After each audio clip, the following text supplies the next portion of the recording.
Okay, so this will be my review of trigonometric functions. So it's all about the unit circle here. So this is in green here, this is the unit circle. And what that means is that the center is the origin, 0, 0. And the radius is 1. Right. So it could be 1 unit, 1 mile, 1 centimeter, right? 1 foot. So 1 unit, whatever that unit is, right? And what that means is that, right, at the right here, this is the point 1, 0. At the North Pole, we have the point 0, 1. All the way here on the left, this is 0, negative, negative 1, 0. And at the South Pole, we're at 0, negative 1. Okay, so the idea is if I draw any line segment from the origin to a point on the circle, right, and I consider the angle with the x-axis, generically is the angle theta, then the coordinates of this point on the unit circle are in terms of this angle, right? A different angle, of course, will give you a different point, a different x and y coordinate, right? So the x coordinate is just going to be the cosine of theta, and the y coordinate will be the sine theta.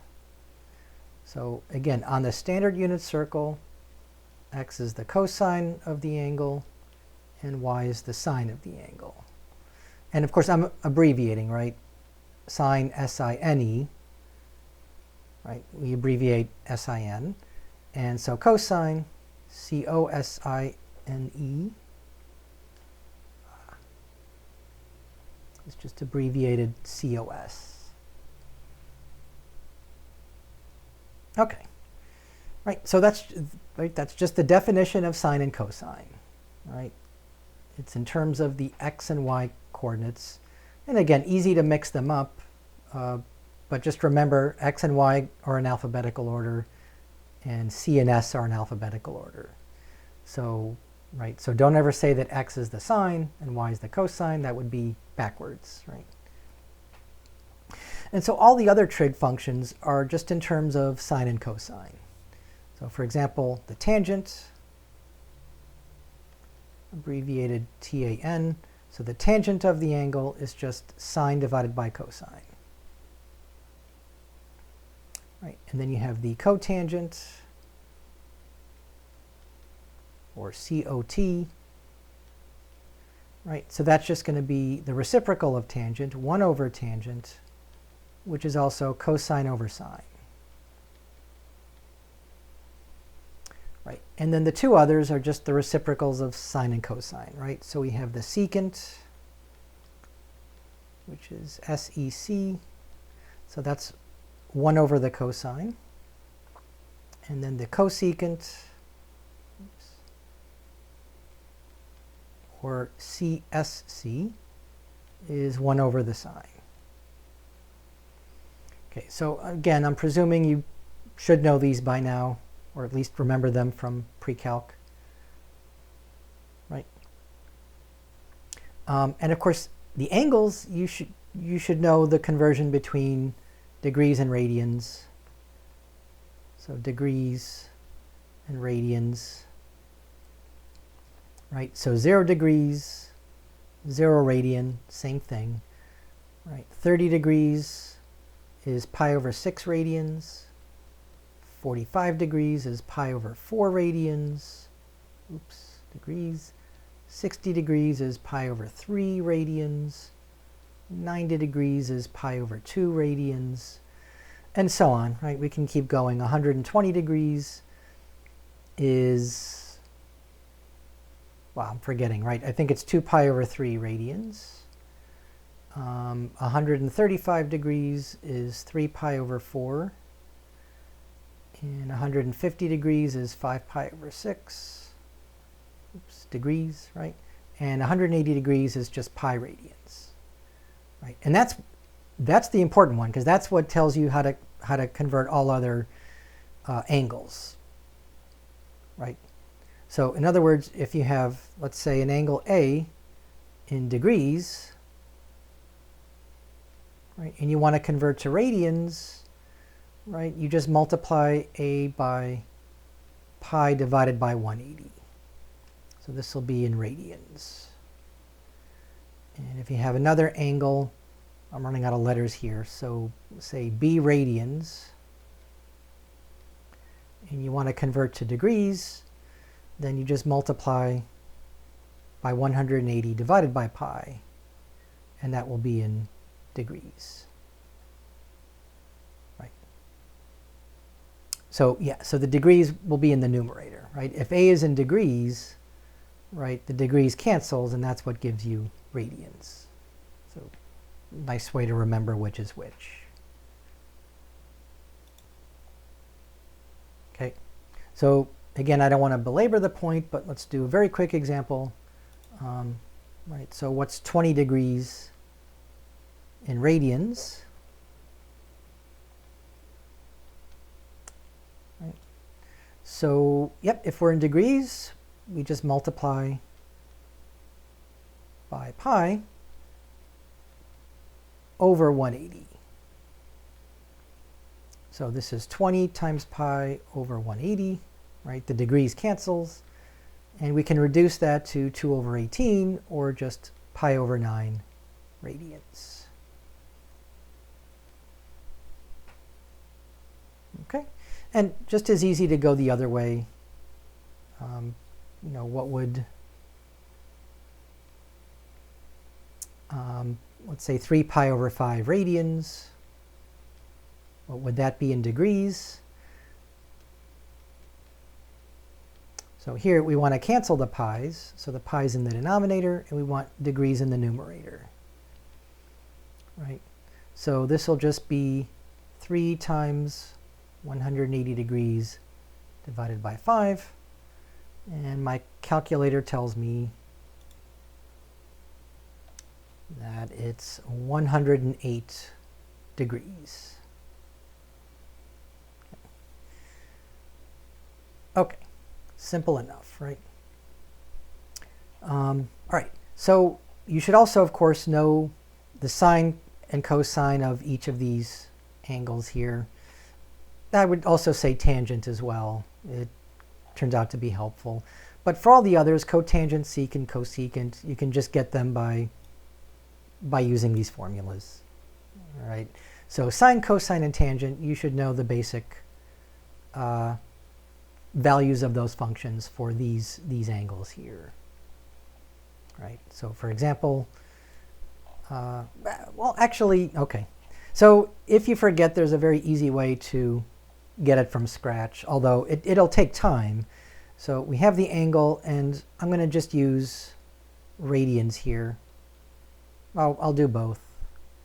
So 0 degrees, 0 radians, 30 degrees, pi over 6, 45 degrees is pi over 4, 60 degrees is pi over 3, and then 90 degrees is pi over 2. All the others, right, you just have to figure out whether they're positive or negative. So we have the sine and the cosine. Again, tangent you can get by just dividing sine by cosine. So make a nice little chart here.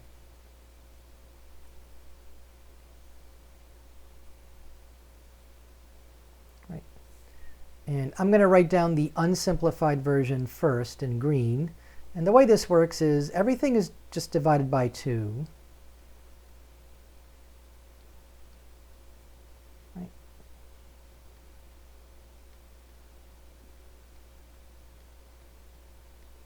Right. And the numerator just has a square root.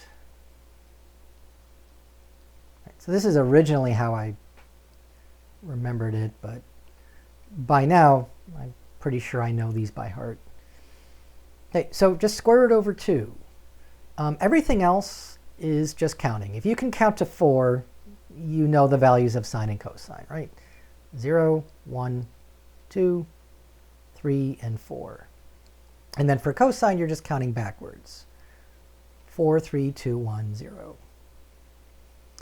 Of course, these are not simplified, right? The square root of 0 is 0, and 0 divided by 2 is 0. So sine of 0 is 0. Square root of 1 is 1, so this is just 1/2. So the sine of 30 degrees is 1/2. Right? Sine of 45 degrees, or sine of pi over 4, is square root of 2 over 2. Sine of pi over 3 is square root of 3 over 2. And the sine of pi over 2, well, is just 2 over 2, which is 1. Right? And then these just go backwards. Right?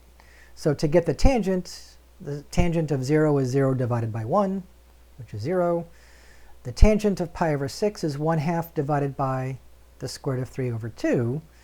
So it's a little bit of work, right? But it's just 1 over the square root of 3, or the square root of 3 over 3, if you rationalize the denominator. And the tangent of 45 degrees is just the same angle, right? The same number divided by itself. So that's just 1. And then the tangent of 60 degrees is the square root of 3 over 1. And then the tangent of 90 degrees is 1 divided by 0. Which of course is not a number. It's undefined. Okay. So yeah, be careful. Tangent of 90 degrees, or the tangent of pi over 2, is not a number. Right? It's just undefined. Okay. After all, remember that tangent is sine over cosine. So you have a denominator, and if the cosine is equal to 0, as it is for 90 degrees, it doesn't matter what the numerator is, it's 1, but that's not a number. Okay, good.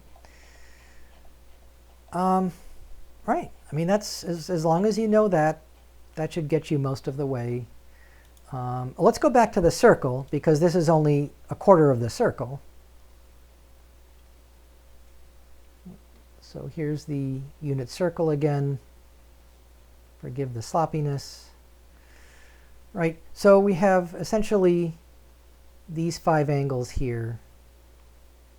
Right, so pi over 6, pi over 4, and pi over 3, and of course 0 and pi over 2. Right, so what about all the other angles?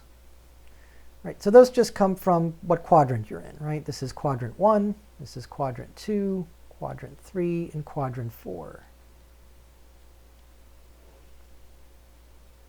Okay, so you get the same thing, except it could be positive or negative. And which one it is, again, just depends on whether x and y are positive or negative in each quadrant, right? And that you should know. Right, so both x's are positive here. In quadrant 2, x is negative, y is positive. In quadrant 3, they're both negative. And in quadrant 4, x is positive, but y is negative. So I'm assuming you know that. And if you don't, there's an even easier way to remember it. All students take calculus. So all the trig functions are positive in the first quadrant. Only sine is positive in the second quadrant. Only tangent is positive in the third quadrant. And only cosine is positive in the fourth quadrant. So hopefully that helps. Right. So for example, what's the sine of 3 pi over 4? 3 pi over 4 is in quadrant 2. So, right, it's the same as the sine of pi over 4. And because y is still positive, it's just positive square root of 2 over 2. Right, because sine is positive in the second quadrant. Cosine, however, would be negative. Right, so that would be negative square root of 2 over 2, and so on. Right, and tangent would be positive. Oh, I'm sorry, tangent is also negative in quadrant 2. Right, so it's negative 1. Okay. So again, just a very quick review of the trig functions, right? Another thing you should probably know are some of the basic identities, right? So you learned a lot of identities in pre-calc. I'm just going to go through the ones you should know. Okay, so let's start with the Pythagorean identities. And again, I'm just going to draw a quarter of the unit circle here. And so this is the angle theta. And so we know the coordinates of this point, right, are again cosine of theta, sine of theta. But that just means the x coordinate right here is the cosine of theta. And then the y coordinate over here is the sine of theta. And remember, this is the unit circle, so the radius is 1. And right, you just get this right triangle where the hypotenuse is 1, this side is sine theta, and this side is cosine theta. So if you just remember your Pythagorean theorem, right, a squared plus b squared equals c squared. So here a is cosine of theta. You square that. B is sine of theta. You square that. And then c is 1. Well, 1 squared is still 1. And so you get the Pythagorean identity. And because we end up squaring the sine and cosine very often, we usually just use cosine squared of theta. Right. So you know that that means, right, that this means take the cosine of theta, and then whatever result that is, you square it. It's just easier without the parentheses. Okay, so cosine squared plus sine squared equals 1. Right, and that's one that comes up pretty often, so it's one you probably would want to remember. And if I take this and divide both sides by, I'll start with cosine squared. Right, going to do it to both sides. Cosine squared divided by cosine squared is 1. Sine squared divided by cosine squared is also tangent squared. And 1 over cosine is secant. So 1 over cosine squared is secant squared. So this is just another version of the Pythagorean identity. You know, comes up less often, but it's probably one that's pretty useful in some cases as well. And if you divide by sine squared, you get the identity 1 plus cotangent squared is cosecant squared. So 3 different versions of the Pythagorean identity. Right. So yeah, the one you really want to make sure you know is, right, sine squared plus cosine squared is 1. Right. I just switched the order, doesn't matter.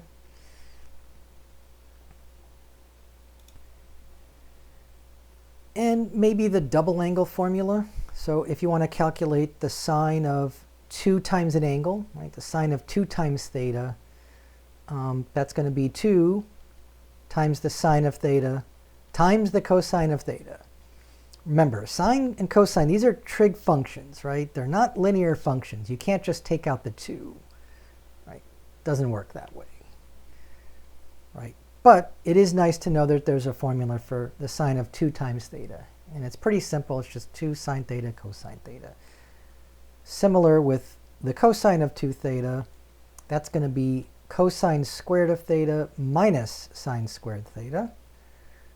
Right? It's not a plus, because then that would be equal to 1. And cosine of 2 theta is not always equal to 1. In fact, it usually isn't. Right? In fact, there's 2 other ways of writing this, right? You can write this as 1 minus 2 sine squared of theta, or 2 times cosine squared of theta minus 1. And that's just from using this identity here. And I really wouldn't worry about too many others. Most of the time, you know, if there's a more complicated formula, you can just look it up, right? And so one that might come up is converting from, say, sine squared into one with just sine or cosine. So sine squared is 1 minus the cosine of 2 theta divided by 2. And cosine squared is just 1 plus the cosine of 2 theta divided by 2.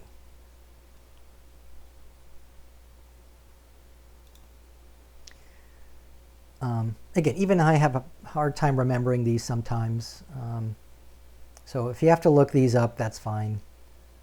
But I would definitely know the Pythagorean identities and maybe the two for the double angle formula. All right, so I'll do a couple examples. Okay, so the first one would be just to graph the function y equals 6 times the sine of 2x plus pi. All right, so yeah, in order to do this, right, so I'm not going to do this to scale here, right? So this is not to scale. Right. So I think I marked off 6 units here, right, from -6 to 6, right, because that's the amplitude, right? So this is just going to be a times the sine of, let's say, bx, and it's usually minus c. If there's ever a plus d here, then that's the vertical shift. That just shifts up or down, right? So if I just take the absolute value of a, that's called the amplitude, right? So the amplitude is always positive. If it were a -6, you just do the usual thing, right? Reflect through the x-axis. Okay. And then if I take 2 pi divided by b, in absolute value, this is called the period. Right? And you remember one complete period of sine just goes back and forth like this. Right? And then c over b is called the phase shift. And that's the horizontal shift. That's usually the trickiest part. Right? So in our example, right, the amplitude is 6. Ooh, I meant to do this in green. There we go. The period is 2 pi divided by 2. So the period is just pi. And then the phase shift is, well, remember, c is negative pi. And then b is 2. So negative pi over 2. Right. So remember, sine just goes back and forth. And I usually just divide this into 4 equal parts. So take the period and divide it by 4. And that's going to be our units here, right? So this will be pi over 4. This will be 2 pi over 4, 3 pi over 4, 4 pi over 4. Right? And that's one complete period. And then let's do 2 periods. 2, 3, 4. So that'll be 2 pi. Right? So this is 4 pi over 4, 5 pi over 4, right? 6 pi over 4, 7 pi over 4, right? 8 pi over 4. Notice I'm just not simplifying these. No, that's okay for now. And we might as well go backwards too, right? So negative pi over 4, negative 2 pi over 4, negative 3 pi over 4, and so on. And as I said, this is not to scale. This might be a little sloppy here. So let's start at the phase shift, negative pi over 2. Right? Remember, sine starts at 0. Right? And then it goes up to 1. In this case, we multiply by 6, so it goes up to 6. And then back down to 0, back down to -6, and then back up to 0. So this should be one complete period of the sine function. Again, a little bit sloppy, but that's okay. So just copy it again, and that'll be 2 complete periods. Missed a little bit. Right. And you can even go further, right? This just keeps going in both directions forever, right?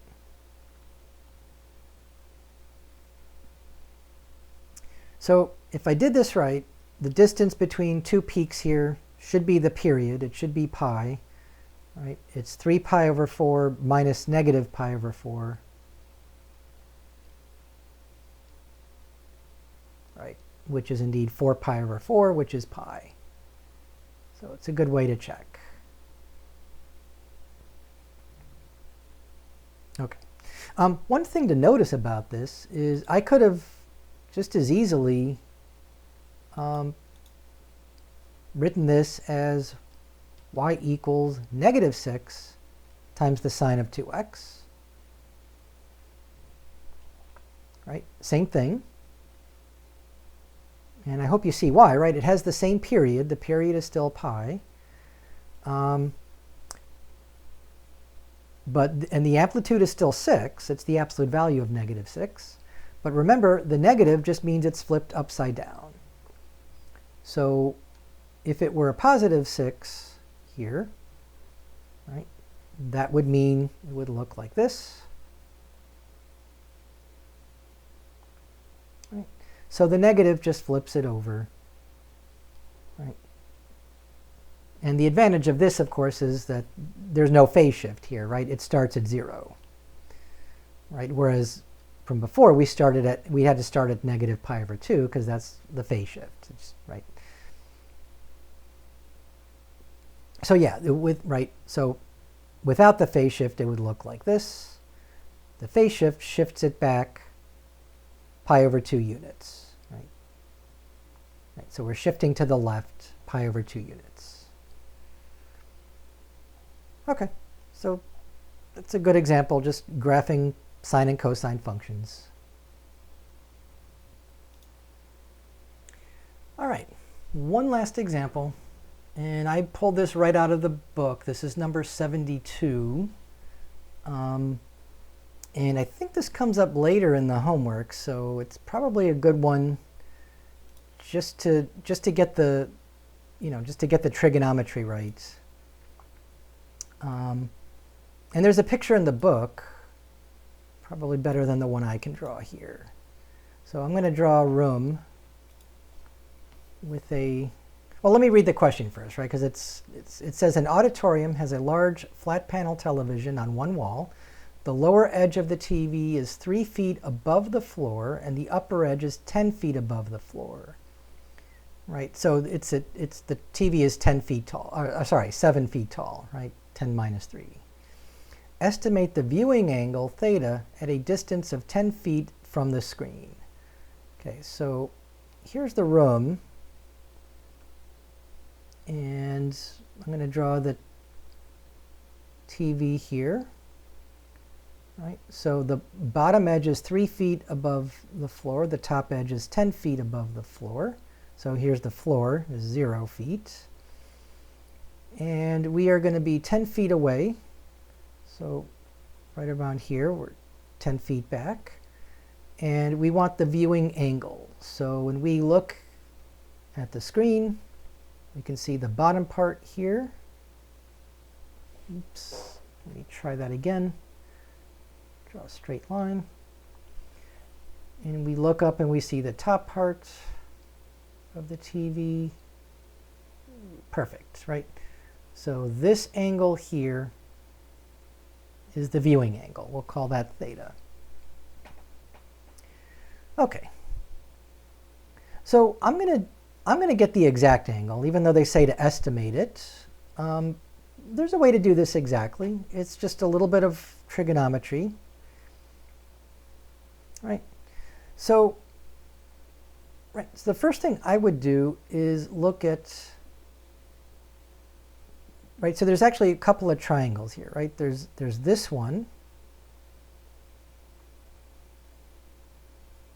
And we know that this distance is 10 feet and this distance is 3 feet. And we don't know the angle here, so I'm going to give it another Greek letter. I'm going to call it alpha. Right, so what do we know about alpha? Well, right, we know the tangent of alpha. Remember, tangent is opposite over adjacent. Right? Remember your SOHCAHTOA. SOHCAHTOA. Right? Sine is opposite over hypotenuse. Cosine is adjacent over hypotenuse. Tangent is opposite over adjacent. So the opposite side of this triangle is 3 feet, and the adjacent side is 10 feet.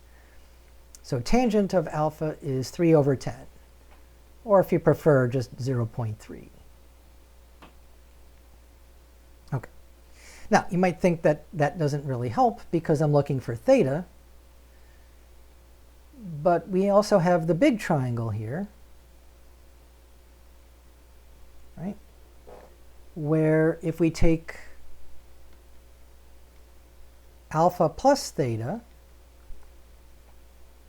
for the big triangle, the opposite side is now 10 feet. The adjacent side is also 10 feet.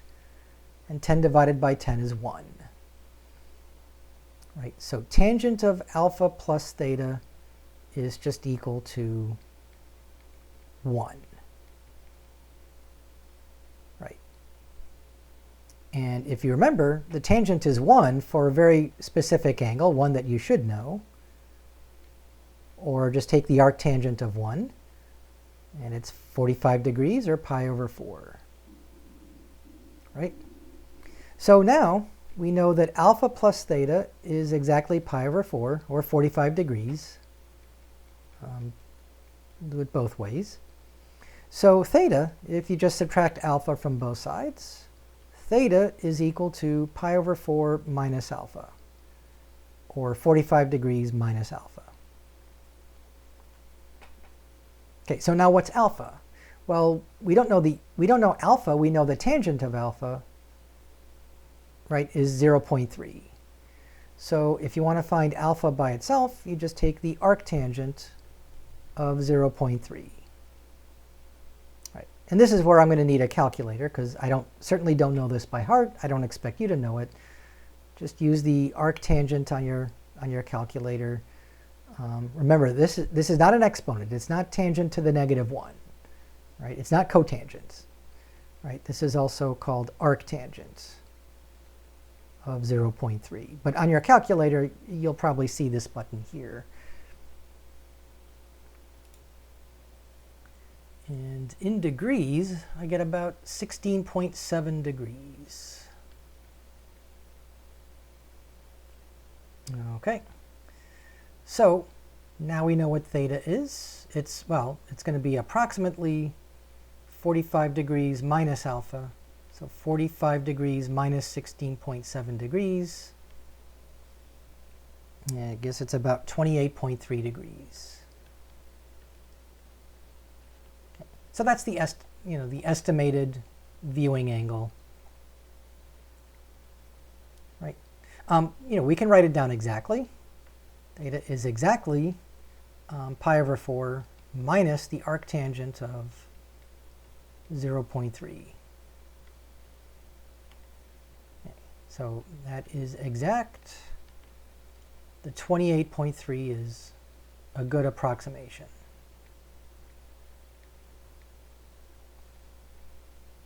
All right. Like I say, I think this comes up later. So this is really good to know that you can calculate these angles. Of course, another way to do this would be, because the red triangle here, oops, let me try that again. This triangle here is not a right triangle, right? This is not 90 degrees, right? This is the 90 degrees. So this is going to be a little bit more than 90 degrees. So it's not a right triangle. And so, your sines and cosines don't apply quite as well, right? But when you have any triangle, not necessarily a right triangle, you can apply the law of sines or the law of cosines. Right. So, yeah, so that would be another way to do this. But I did it by just breaking it up into two triangles, both right triangles, the big one and the little one. So, all right, so I hope this helps.